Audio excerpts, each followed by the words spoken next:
Good noon to everyone. This is Dr. D. Kuttika, Department of Commerce with Computer Applications, Dr. SNS Rajalakshmi College of Arts and Science. Okay. Today in our channel Learn to Win, we are going to discuss about a very interesting topic regarding your marketing. So I will give you a clear picture of what is your marketing basics that we have to understand. So I have given a very different definition to understand what is marketing. Okay. So it is a very formal definition given by an academician, that is marketing area, and his co-authors in his book, which defines the marketing as social process by which individual and groups obtain what they need and want through creating, offering, and freely exchanging products and services of value with others.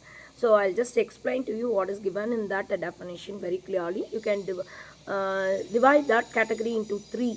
One is there has to be two parties for the exchange to happen. Okay, there must be minimum of two parties. If one person buying, another person may be selling. Then next, the second condition is both the parties should have or should be able to produce or create which has something of the value of to the other party. So that I have given you very clearly in the picture.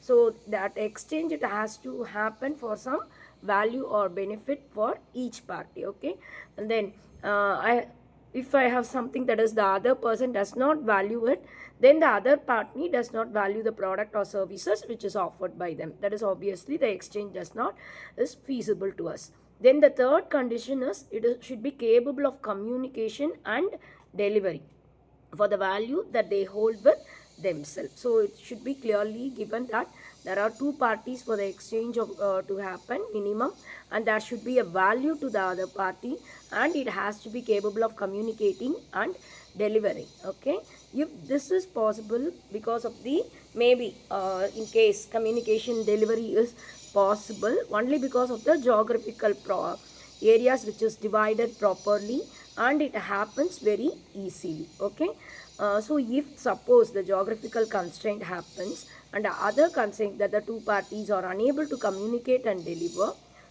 what they have, then probably again this exchange is not going to happen. So I repeat again three things. One is two parties to exchange to happen, something of the value to the other party. Next one is capable of communication and delivery. So this is what going to happen in your communication. And again, in case of your marketing organizational function, we have three things. That is, one is your creating, communicating, and delivering. These three, creating, communicating, and delivering, it has to be done very promptly at the time.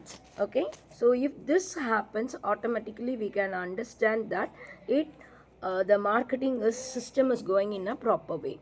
That is, where the product basically is created, the creation is not only about probably manufacturing or having the product production process. It is much about understanding it first.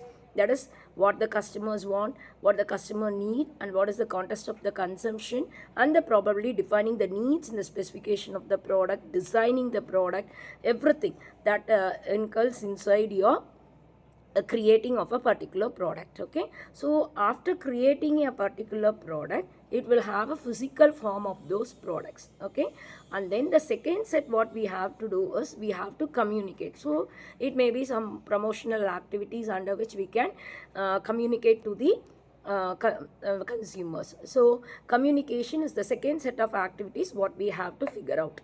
And then next one is the third thing is regarding your delivering. So the product at the convenience of the customers, it has to be delivered. So from all these 3 points we can understand that the foremost importance is given to the ultimate consumer.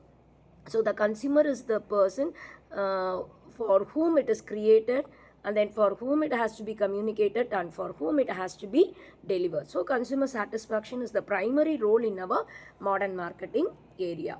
Okay, and then next one is regarding your simple marketing system I have given you. That is communication, seller to the buyer. You can have that physical boundaries and the industry's information is transferred in a proper way. So we have to can follow a simple marketing system from the seller to reach to the ultimate buyer or the consumer. So we have to figure out first who is our consumer and what is their geographical location, and about the physical goods reaches to the consumer properly. On the other side, something which is also very important is the thing which is beyond probably the exchange of physical goods and services is the monetary rewards.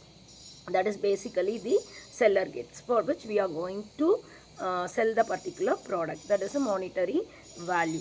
For this, the flow of the monetary benefits, the communication should be very proper. Okay, the backflow of the information from the buyer side and to the seller. So this happens very clearly nowadays in our online system, and we can see that the system runs in a proper way also. And both online and offline become successful only when that particular information is transferred from the buyer to the seller and to the seller to the buyer very properly. Okay, so these are all the things we have discussed. One is the definition, the basics of your marketing, and the simple marketing system what I have given you, and the marketing organization functions what we have to understand while we are selling a particular products. So thank you so much for watching my video. Please keep in touch for further videos. Thank you.